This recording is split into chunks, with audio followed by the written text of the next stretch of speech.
मैं आर्तिका शुक्ला हूँ। आप में से कई लोगों ने मेरा इंटरव्यू पहले भी देखा होगा। मेरी इस बार यूपीएससी में 4थी रैंक आई है और मैं पेशे से एक डॉक्टर हूँ। मैंने एमबीबीएस किया है, मैं एमडी कर रही थी, जिसके दौरान मुझे लगा कि मैं यूपीएससी की परीक्षा दूं और इसलिए मैंने ये एग्जाम दिया। अब आज मैंने जो भी इन पूरे एक साल में जिस तरह तैयारी की, जो भी मैंने सोचा करने का, जैसा रिजल्ट आया, इन सब से जो भी मैंने सीखा वो मैं आप सबसे शेयर करना चाहती हूँ। मैं बताना चाहती हूँ आपको। मुझे पता नहीं आपको कितना इससे फायदा होगा, लेकिन अगर आप में से किसी एक को भी इससे थोड़ा सा भी फायदा होता है तो मैं खुद को बहुत खुशकिस्मत मानूंगी।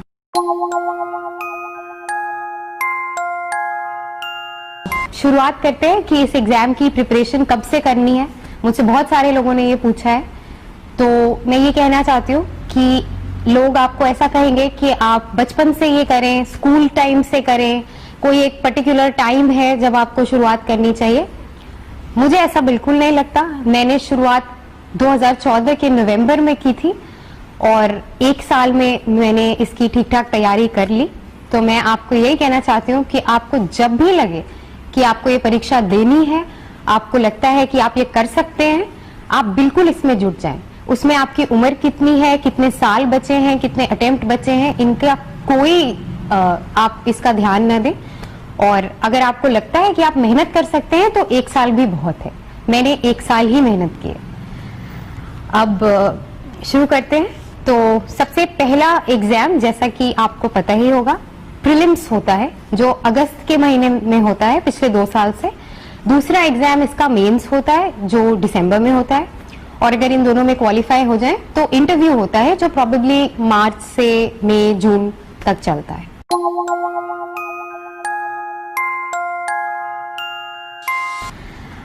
प्रीलिम्स का जो पेपर होता है उसमें 2 पेपर्स होते हैं। एक होता है सीसैट या एप्टीट्यूड और एक होता है जनरल स्टडीज। प्रीलिम्स में कोई भी ऑप्शनल सब्जेक्ट का पेपर नहीं होता है, ये पैटर्न चेंज हो गए। सीसैट जो है वो क्वालिफाइंग हो गया है, तो उसमें बस अब आपको 33% ही लाने की जरूरत है। उसमें ज्यादा कुछ उसकी टेंशन लेने की जरूरत नहीं है। अगर तैयारी की बात करें, जैसे मैंने करी थी वो मैं आपसे शेयर करूंगी। पेपर जो जीएस का होता है उसका यूपीएससी एक सिलेबस निकालती है। उस सिलेबस को आप देखें, उसमें history, geography, economics, current event, science and technology सब कुछ होता है। एक्चुअली कोई सिलेबस होता ही नहीं है। जो भी देश में चल रहा है, जो एक जनरल वेल इन्फॉर्म्ड पर्सन को पता होना चाहिए, वो सब इस पेपर में आता है। इससे घबराने की कोई जरूरत नहीं है। मैं भी बहुत घबराती थी, पर मैं ये बताना चाहती हूँ कि अगर आप एक सिंपल सा प्रोसीजर फॉलो करें तो आपके इतने नंबर आ जाएंगे कि प्रीलिम्स में आपका सिलेक्शन हो जाए। और प्रीलिम्स में अच्छा करके बहुत अच्छी रैंक का उससे कोई ताल्लुक नहीं है। प्रीलिम्स सिर्फ सिलेक्शन लेवल का एग्जाम है। हिस्ट्री, ज्योग्राफी, इकोनॉमिक्स, इन सब के लिए कौन सी किताबें पढ़नी है, इनमें मैं बड़ा ही बेसिक सा आपको बता सकती हूँ कि स्पेक्ट्रम की मॉडर्न हिस्ट्री एक किताब है जो बहुत इंपॉर्टेंट है हिस्ट्री के लिए। ज्योग्राफी के लिए आप एनसीईआरटीज पढ़ सकते हैं क्लास 6 से 12 तक। और इधर उधर अगर आपको थोड़ा और जानना है तो आप जीसी लियोंग भी पढ़ सकते हैं, बट उसकी उतनी जरूरत नहीं होती। और इकोनॉमिक्स के लिए अगेन आप एनसीईआरटी के 10th, 11th, 12th and 12th की किताबें पढ़ लें तो वो मोर देन इनफ नॉलेज है। इसके अलावा जो करंट इवेंट्स है उसके लिए आपको न्यूज़पेपर पढ़ना ही पढ़ना है। और मैंने सिर्फ एक ही न्यूज़पेपर पढ़ा था जो द हिंदू था। आई थिंक बहुत सारे लोग और भी न्यूज़पेपर्स पढ़ते हैं, वो आप अपने कन्वीनियंस के हिसाब से देख लें। उसके अलावा जो साइंस एंड टेक्नोलॉजी और स्पेस और डेवलपमेंट्स और ये जनरल बातें हैं, वो आपको न्यूज़पेपर के अलावा कुछ भी पढ़ने की जरूरत नहीं है। मैंने तो नहीं पढ़ी थी और उसमें ज्यादा टाइम वेस्ट करने की भी जरूरत नहीं है। मैं यही कहूंगी कि प्रीलिम्स और मेंस की तैयारी आप साथ साथ करें। दिन भर में अगर 3 घंटे आप प्रीलिम्स के लिए पढ़ रहे हैं तो मेंस के लिए 1 घंटा निकाल लें। प्रीलिम्स के वो टॉपिक ज्यादा पढ़ें जो मेंस में कोइंसाइड करते हैं। तो ऐसा करके आपकी प्रिपरेशन एक अच्छे लेवल तक आ जाएगी अगस्त में ही। इसके अलावा मैंने एक चीज जो की थी प्रीलिम्स की तैयारी में, वो था डिफरेंट कोचिंग सेंटर्स के टेस्ट पेपर्स करना। तो वो आप जरूर करें। मैंने कोई भी कोचिंग ज्वाइन नहीं की थी, मेरा कोई क्लासरूम कोचिंग का एक्सपीरियंस नहीं है। एक कोचिंग कहीं मैं गई भी थी तो मैंने 3 दिन के बाद वहां जाना छोड़ दिया था। इसलिए मैं ये कहूंगी कि आप एक बार दिल्ली जाएं एग्जाम के 2 महीने पहले, और जितने भी कोचिंग सेंटर्स जो फेमस हैं उस साल जो चल रहा है, जो टॉपर्स बोलते हैं, उन कोचिंग सेंटर्स के पेपर्स लेके वो पेपर्स घर पे करें। ये बहुत अच्छी प्रैक्टिस करा देता है। आप टाइम लिमिट में करें तो आपको बिल्कुल एग्जाम जैसा फील होता है। और कुछ 1-2 कोचिंग हैं जैसे इनसाइट्स ऑन इंडिया है, विजन आईएएस है, इनके क्वेश्चंस एक्चुअली हमारे मेन यूपीएससी के पेपर में रिपीट भी होते हैं, तो ऐसा जरूर करें। और इसके साथ सीसैट के लिए ज्यादा टेंशन लेने की अब बिल्कुल जरूरत नहीं है। उसमें बड़ा ही बेसिक 10th लेवल का मैथ्स, 10th लेवल की इंग्लिश, थोड़ा सा समझदारी, कॉम्प्रिहेंशन, वो आना चाहिए। और मुझे नहीं लगता उसके लिए किसी स्पेशल प्रिपरेशन की जरूरत होती है। अगर आपको इंग्लिश में डर लगता हो तो आप इंग्लिश की कोई किताब पढ़ ले। मैंने नहीं पढ़ी थी, इसलिए मैं आपको बता नहीं सकती कि कौन सी पढ़नी। ये सब करके आपका प्रीलिम्स खत्म हो जाएगा।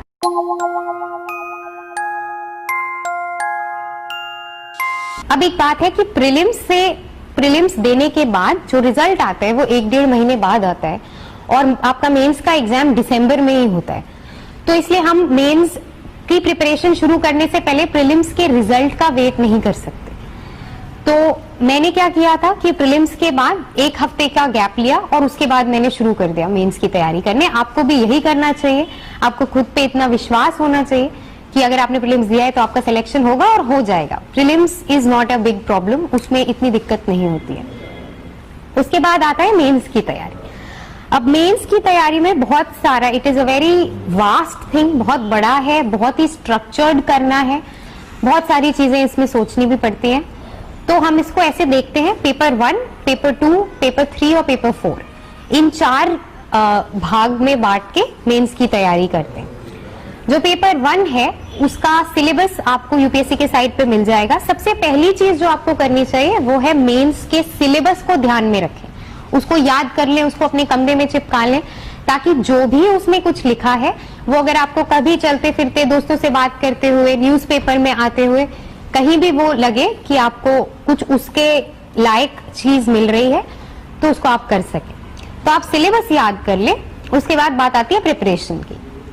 पेपर 1 जो है उसमें आता है हिस्ट्री, ज्योग्राफी, थोड़ा सा डिजास्टर मैनेजमेंट और 1-2 टॉपिक्स और होते हैं, सोशल डेवलपमेंट, सोसाइटी का प्रेजेंस और वुमेन का उसमें क्या रोल है, और ये सारी चीजें कुछ बड़ा सा सिलेबस है यूपीएससी के साइट पे, वो आप पढ़ें।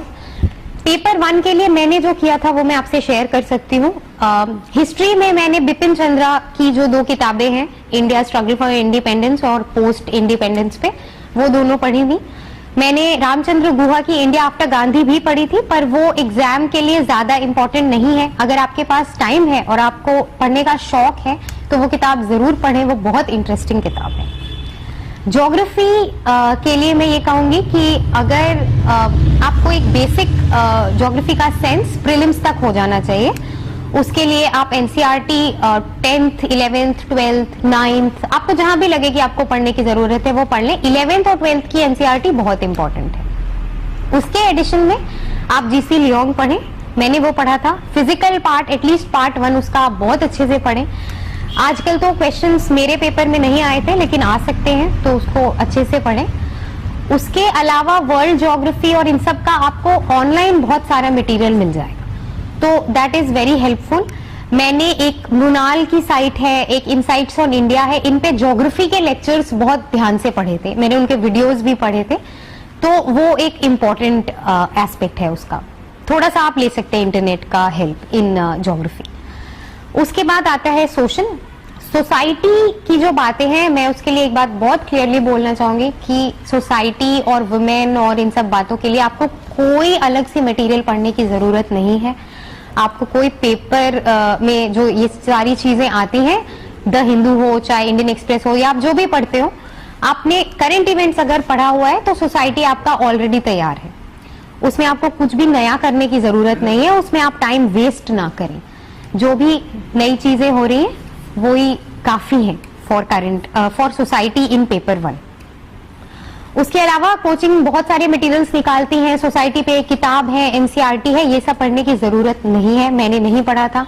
सिर्फ जो पूरे साल हो रहा है आप उससे अप टू डेट रहें, आप पीआईबी की साइट्स पढ़ते रहे, आप पीआरएस में पढ़ते रहे, आप एमपीआर पढ़ते रहे, मंथली पॉलिसी रिव्यू होता है, ये गवर्नमेंट के साइट्स हैं। अगर और टाइम हो तो आप गवर्नमेंट की इंडिविजुअल साइट्स हैं, जैसे मिनिस्ट्री ऑफ ह्यूमन रिसोर्स की अपनी एक साइट है, विमेन एंड चाइल्ड डेवलपमेंट की एक साइट है, वो साइट्स पढ़ते रहे, इतना काफी है सोसाइटी का पार्ट प्रिपेयर करने के लिए। उसके अलावा एक I think disaster management paper 1 में आता है, उसके लिए एआरसी की रिपोर्ट मैंने पढ़ी थी, वो that is more than enough. उसके अलावा आपको कहीं इधर उधर भागने की जरूरत नहीं है। इन एडिशन अगर कोई डिजास्टर कंट्री में हुआ है, कहीं अर्थक्वेक आया है, कहीं फ्लड्स आए हैं, तो न्यूज़पेपर से आपका वो प्रिपेयर होता रहे। तो पेपर 1 का इतना हुआ। अब हम पेपर 2 पे चलते हैं, जो मुझे सबसे टफ लगता था यूपीएससी के पेपर्स में।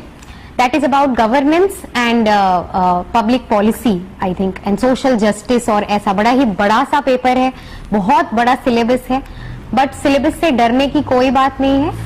आपको सिलेबस याद कर ले। सबसे पहले एक बेसिक बुक जो है वो है लक्ष्मीकांत, मैंने वही पढ़ी थी प्रीलिम्स के लिए, और वही आपको मेंस के लिए भी एक बार दोहरानी होगी। उसके बाद जो भी टॉपिक्स आते हैं उनके बारे में आप या तो किसी कोचिंग सेंटर से वो मटेरियल लेके पढ़ें, या उससे बेटर तरीका क्या है कि आप उन टॉपिक्स को गूगल पे डाल दें और जो भी रिजल्ट आए आप वो ऊपर ऊपर से पढ़ लें।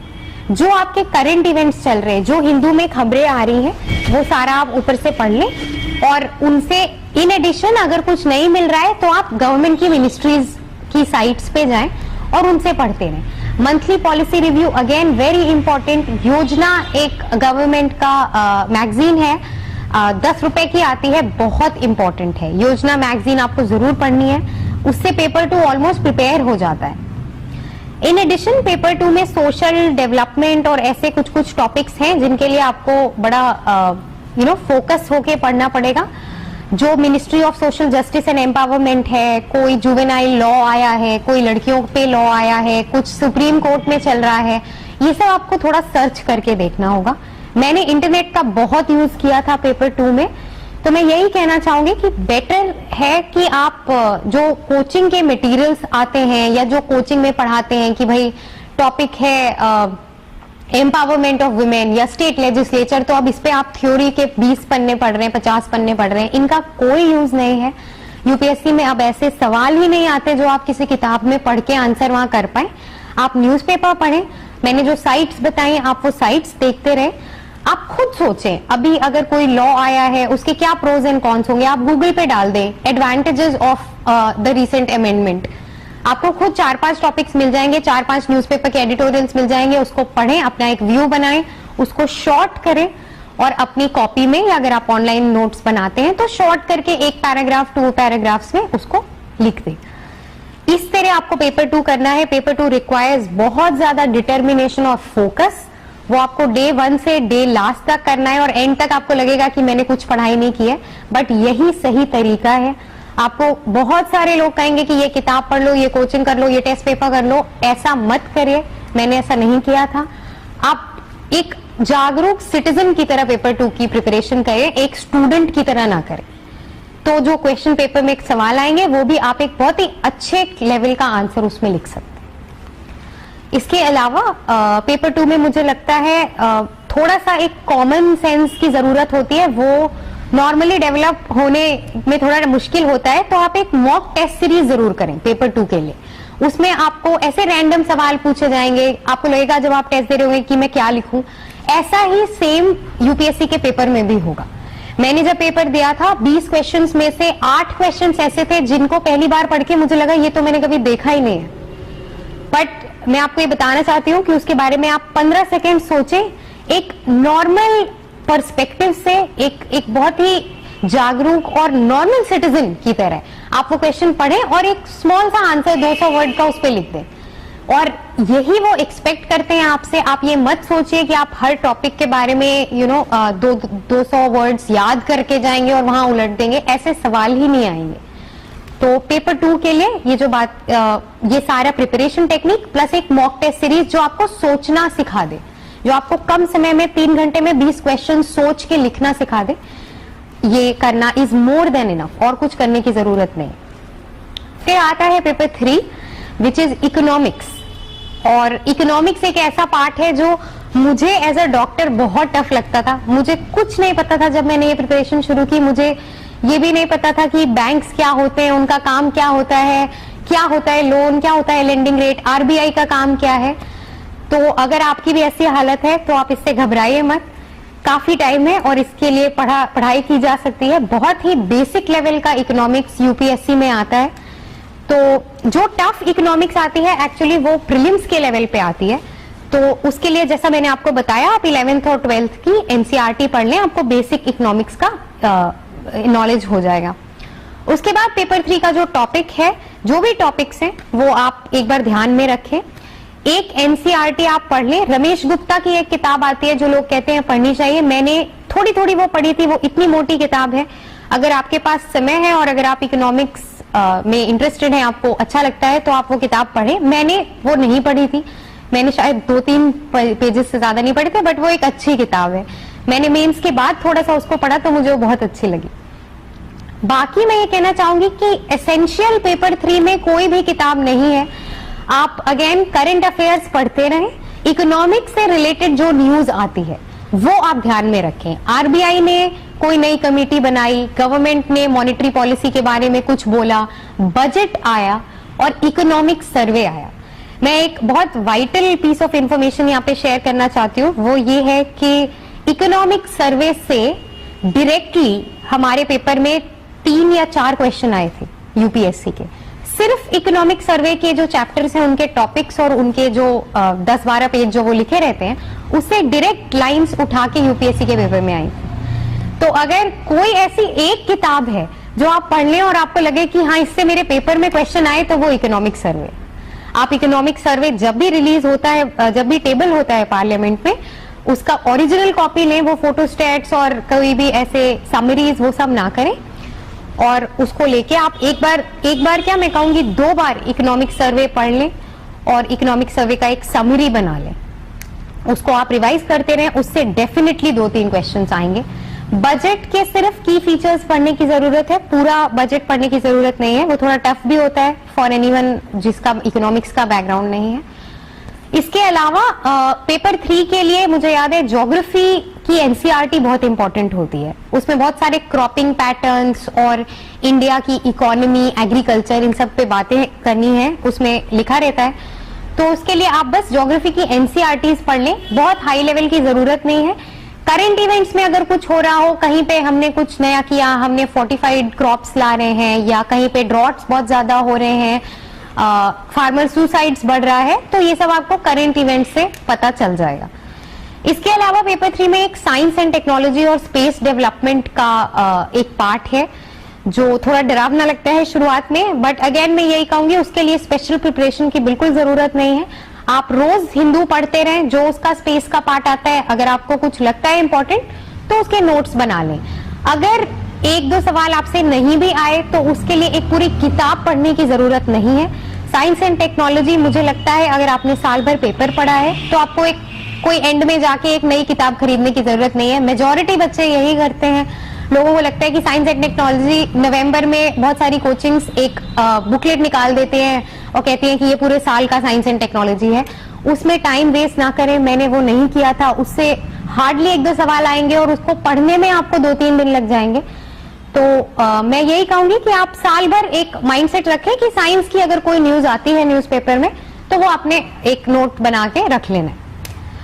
इसके अलावा पेपर 3 से डरने की जरूरत नहीं है। जैसा कि मैं एक बार दोबारा कहना चाहूंगी, economic survey is of utmost importance. उसको किसी भी हालत में उसको इग्नोर नहीं किया जा सकता। Budget is again of importance and anything जो फाइनेंस मिनिस्टर का स्पीचेस आ रही हो, आरबीआई गवर्नर ने कोई स्पीच दिया हो जिसमें वो इंडिया के बारे में कुछ बता रहे हो, आपको उसका आइडिया होना चाहिए। और जो भी पूरे साल इकोनॉमिक न्यूज का कवरेज होता है वो आप पढ़ते रहें, और that is more than enough for paper 3।